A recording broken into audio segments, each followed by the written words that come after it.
अगर आपको लगता है कि ज़िंदगी ने, किस्मत ने, कुदरत ने या खुदा ने आपके साथ इंसाफ नहीं किया है, अगर आप समझते हैं कि आपके साथ बुरा और बहुत बुरा हुआ है और आप हताश हो गए हैं, हार मान बैठे हैं, तो हम आपको उस शख्स से मिलाने जा रहे हैं जिसने इधर उधर अगर मगर लेकिन किंतु परंतु हर सवाल के जवाब तलाशने की एक विनम्र कोशिश।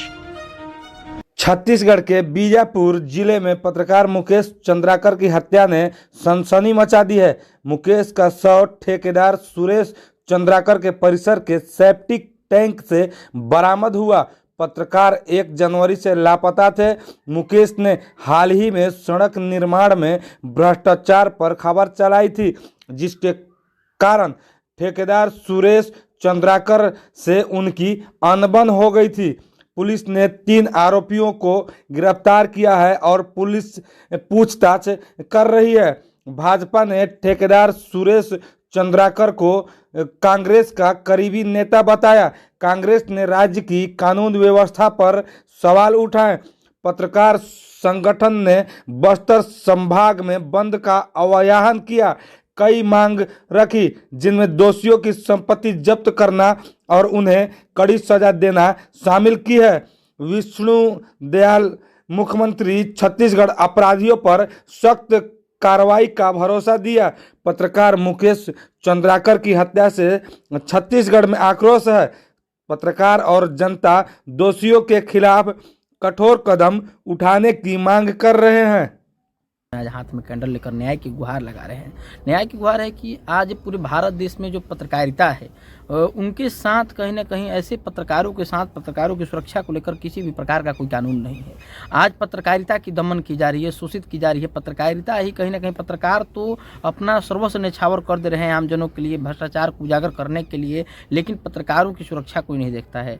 अभी विगत दिन पहले 1 जनवरी को हमारे मित्र कहे जाए पत्रकार बंधु जो हैं मुकेश चंद्राकर जी, जो कि बीजापुर के रहने वाले हैं छत्तीसगढ़ के, वह अपने घर से गायब हो जाते हैं। मामला यह है कि वहाँ के कुछ लोग हैं जो ठेकेदार हैं, जिनके भ्रष्टाचार का उजागर जो है उन्होंने अपने पत्रकारिता के माध्यम से किया गया। वो इतने बेहतरीन पत्रकार, बेबाक पत्रकार, वाक कटुता की इतनी शक्ति और सभी के साथ मिलजुल कर चलने वाले, सामाजिक न्याय की लड़ाई लड़ने वाले ऐसे पत्रकार की निर्मम हत्या कर दी गई ठेकेदार के द्वारा।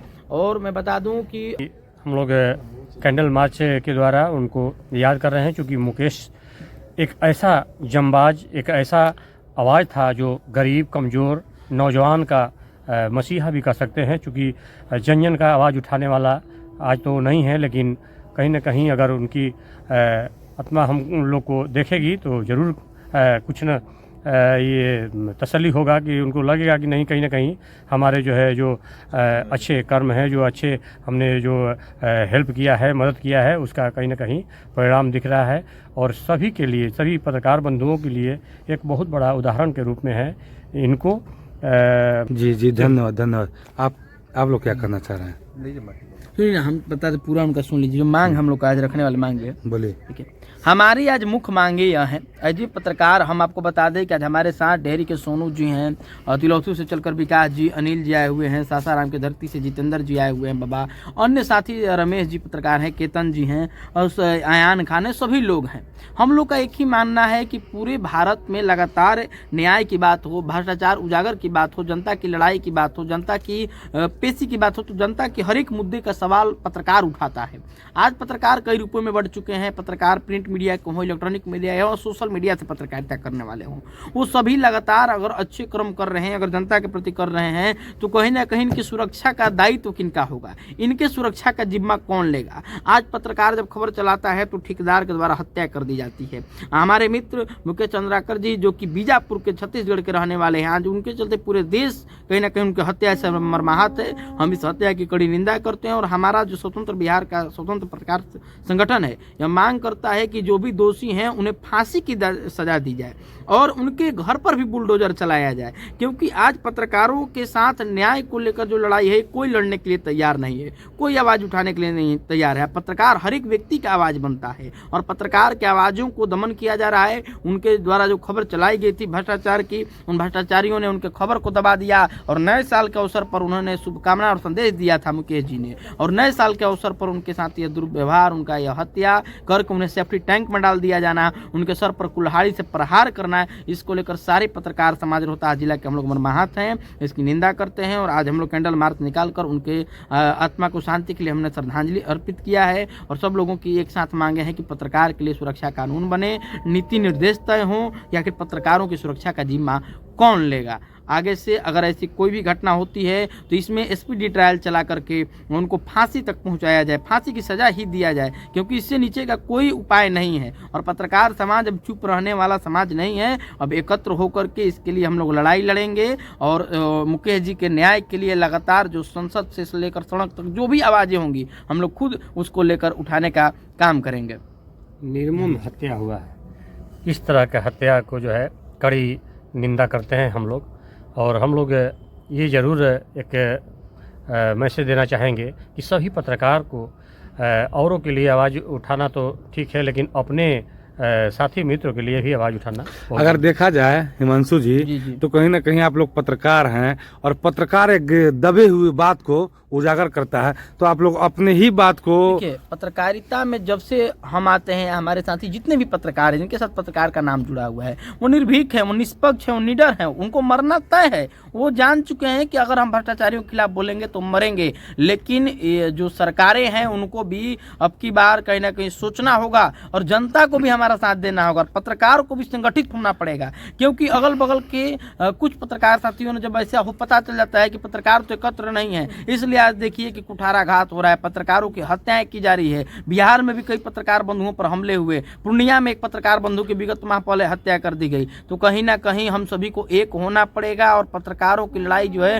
वो पत्रकारों को लड़ना पड़ेगा और पत्रकारों के लिए एक सुरक्षा कानून आना चाहिए। और हम तो भैया भ्रष्टाचार का उजागर करते रहेंगे, हम लोग लिखते रहेंगे, हम लोग वीडियो दिखाते रहेंगे। वही बात हम बताने जा रहे थे। अगर देखा जाए तो जिस जगह से ये घटना घटी है उस जगह पर छत्तीसगढ़ में पत्रकार की जो सुरक्षा कानून है तो है और महाराष्ट्र में भी है, मगर अगर देखा जाए तो बिहार झारखंड में सुरक्षा कानून, देखिए बिहार झारखंड में तो हमने मांग किया ही, और वो कानून होकर भी क्या कर रहा है कि जब अपराधियों के अंदर, भ्रष्टाचारियों के अंदर, गुंडों के अंदर भय नहीं है तो कहीं ना कहीं पूरे देश लेवल पर, पूरे राज्य के लिए, समस्त देश लेवल पर एक कहीं ना कहीं कमेटी बनाई जानी चाहिए और पत्रकारों की सुरक्षा के लिए उसमें नियतांक बरता जाए कि अगर पत्रकारों के साथ कोई दुर्व्यवहार करता है, कोई उनकी हत्या करता है, कुछ भी उनके साथ गलत होता है तो उसका परिणाम क्या होगा। वैसे लोगों को सीधे फांसी की सजा देने का हम मांग करते हैं। एसपीडी ट्रायल किनसे आप मांग कर रहे हैं? हम तो माननीय सरकार में बैठे लोगों से मांग करेंगे। देश में सरकार में जो बैठे हुए हैं लोग हैं, जो इतने सांसद चुन के जाते हैं, जिनका प्रतिनिधित्व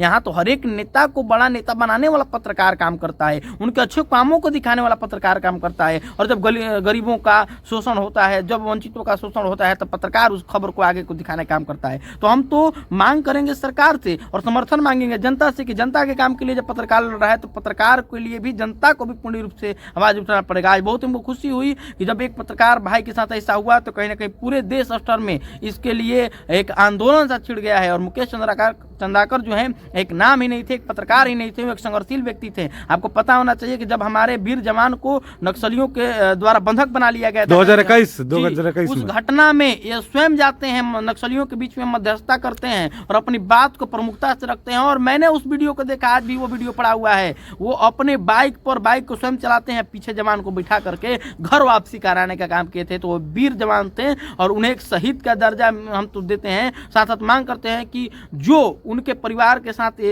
घटना हुई, अपने उनके दो भाई हैं, दोनों के दोनों पत्रकार लोग हैं, तो उनके पूरे परिवार को मुआवजा दिया जाए, उनके परिवार को एक नौकरी दिया जाए और कहीं ना कहीं उनके पूरे परिवार को सुरक्षा प्रदान किया जाए और साथ ही साथ पूरे देश के पत्रकारों के लिए एक सुरक्षा कानून बने।